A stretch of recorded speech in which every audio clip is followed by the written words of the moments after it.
Okay, so when we are doing scientific notation, right, we're going to have everything mixed together, different problems mixed together. So if you look at the first problem and you have 8.4 times 10 to the second on top of 2 times 10 to the fourth, what kind of problem is it? Is it an add, a subtract, a multiply, or a divide? Go. It's a divide, okay? What gives it away is this fraction bar right here, okay? That means it's a divide problem. But we don't divide everything. What do we divide? What two numbers? Keep going. Yes, so we're going to divide 8.14 divided by 2. And for this section, you'll have a calculator and you can literally just type that in, okay? So 4.07 is the first part of what we're going to write down. That's not our final answer, though. When we divide, what's the next part of the answer? That is on every question here. Go. Answer. Times 10. Always times 10, because these bases, when we do this, are technically the same, right? So we're going to keep that base. And then what do we do with our exponents when we divide in scientific notation? We subtract them. Do I do 2 minus 4 or do I do 4 minus 2? There we go. So we're going to subtract and we're going to add this to our notes. So I'm doing that. The reason I'm writing this all down is because we want to remember that we're subtracting top minus bottom. So 2 minus 4 is positive 2 or negative 2? Negative 2. And then we check the first part of our answer, right? And that first part has to be above what number? 1. Yes. And below what number? 10. So does this work? Yeah. So sometimes we do it, right? And it works and everything's all good. It checks out. That's the answer. All right, let's go again. So question number 2 now. 3.7 times 10 to the negative 2. And then in the next set of parentheses, it says 6.4 times 10 to the negative 6. All right, what kind of problem is the second problem? Is this an add, a subtract, a multiply, or a divide? It's a multiply, right? If you look in the middle, it's not stacked up like a fraction, but there's nothing in the middle, so that automatically means it's multiply. All right, so go ahead. We're going to write the word multiply. All right, nothing in the middle. If it makes you feel better, you can put the little multiply sign in the middle if you want. Okay, here we go. Use the silver one. Okay, but we're not going to multiply everything. We're not going to multiply everything here. What are we going to multiply? We're not going to multiply this whole thing. Go. What am I going to multiply? 3.7 times 6.4. This is the part that we multiply. Okay, and so you can do that in your calculator because you will have one. So 3.7 times 6.4 gives us 23.68. So I'm writing it up here, knowing that in a minute I might need to change it, right? What do I do with the exponents? Oh, first of all, do I have to write times 10? Yep, always times 10, same base there. What do I do with the exponents when I multiply? Add, okay? So I'm going to add these, and I'm going to do negative 2 plus negative 6. And I want you guys to do it in your brain, but I also want you, if you have a calculator, to double check the answer, right? So when you type it in, you would type negative 2 plus negative 6 equals to check it. And you should get negative 8. Did everyone get that? Great. Now, that is not the final answer this time. What is wrong with it? What's wrong with it? It's too big, right? This is higher than 10, isn't it? So if it's too big, we have to change it. So what way would the decimal have to go to make it smaller? Left. There we go. So we're going to move the decimal one space to the left. So we're going to make this 2.368. Now that's good, right? That's higher than 1, but less than 10. Times 10. And there was some rules that we wrote down yesterday that maybe we need to write again somewhere. So I'm going to write them at the top of my paper because I want to make sure that I have enough space. Okay. So the top of my paper, I'll start with this one. If I go left with the decimal, like I just did here, is that adding 1 to my exponent or subtracting 1? That's right. We're going to add 1. If we go left, we add 1 to our exponent. So in this case, we are going to add 1 to the -8, right? Now, if you do that in your calculator, -8 plus 1, are you going to get -9 or are you going to get -7? -7. Good. Make sure you check that. And that's our final answer. What happens if we were to go the other way? If we were too small and we were have to go to the right, what happens to the exponent going right? -1 from the exponent. Yeah. Let's see if I'm over 2. Jada Hood. She's in here. Can I borrow you? Yeah. I got it right this time. Okay. Yes. All good.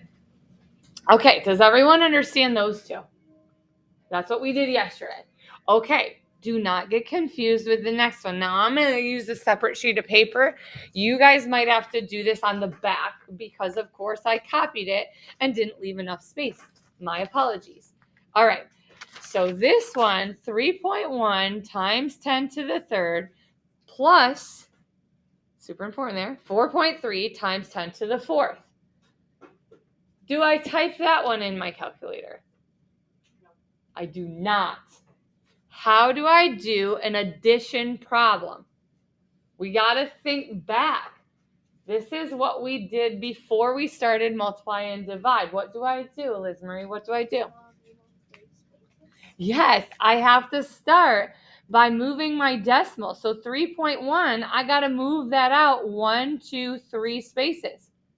What do I fill those spaces in with? Zeros. Good.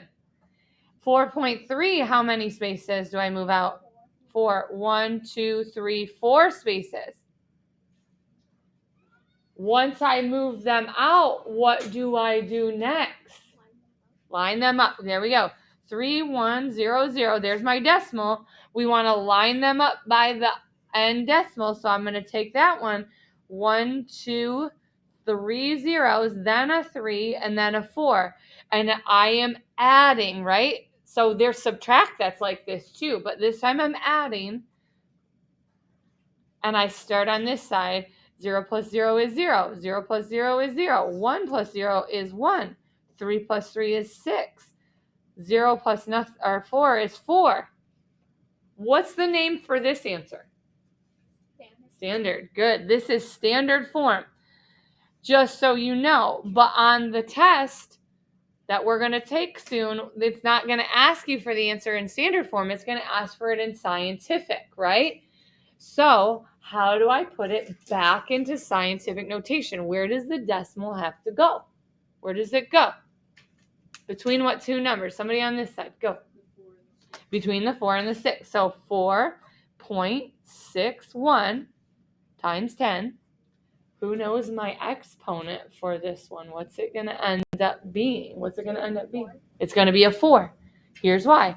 1, 2, 3, 4 spaces.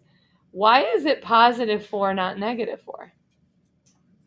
Because it's not going left, right? If it had started with zeros and it was a small number, we would have a negative. But this one's a really big number. This is 46,100. So my answer to this question is 4.61 times 10 to the fourth power. Boom. Good. All right, that's all a review of what we've been doing. This is to help us, and this is not scientific notation, but it is to help us with story problems having to do with scientific notation in a minute, okay? So this is actually true. Shaquille O'Neal is 7 foot 1 inches tall. That's 85 inches altogether. The average length of a newborn baby is 20 inches, okay, in length. So, 2 questions, 2 different answers, all right? So, and this is to help us because in scientific notation, the questions are similar in wording. This question says, how much longer in inches is Shaquille O'Neal than the average newborn? The next question is, how many times bigger is Shaquille O'Neal than the average newborn? These are 2 different answers. What's the difference? Jada, go. Perfect. Yes. All right, great. How much longer? Those 3 words indicate subtraction. Okay, but how many times bigger? That word in there does not mean times, but how many times bigger? That means we're going to divide. And that's so important to know the difference. It's literally one tiny word. So how much longer we would subtract? What 2 numbers am I going to subtract here? Not the 7 one. We're doing inches here, right? So 85 inches is Shaquille O'Neal minus what? 20. Minus the newborn of 20. So how many inches longer is Shaquille O'Neal than a newborn?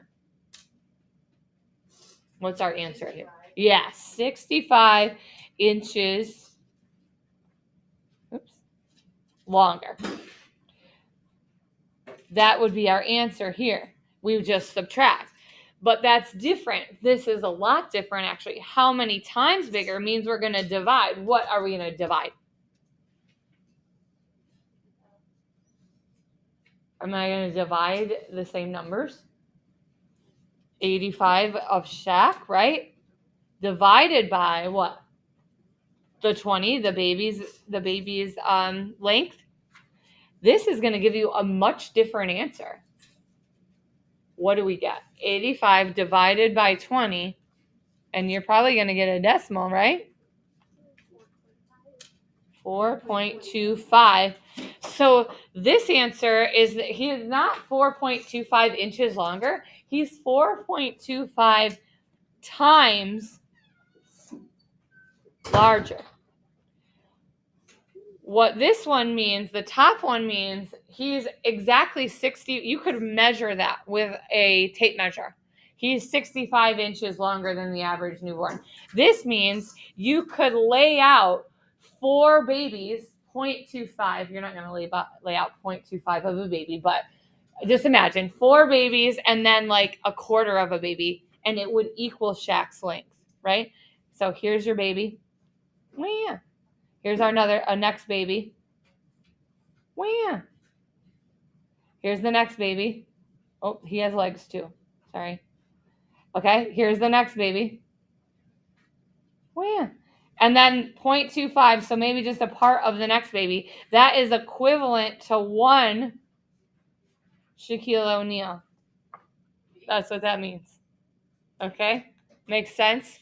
Where this one means, here's the baby. Wham! All right, and Shaquille O'Neal is still that long. All right, but he is 65 inches longer here, right? Where the baby's only 20 inches. This means there's 4.25 babies to equal 1 Shaquille O'Neal. That's what that means. Okay, good. Hopefully this is helpful in doing the word problems with knowing the subtract and the division. The assignment we're going to do today looks like this. This is for people that are online. Scientific notation word problems. And maybe I'll do a video to help that one as well. But if I don't, and I don't get to it, email me or come see me if you need help.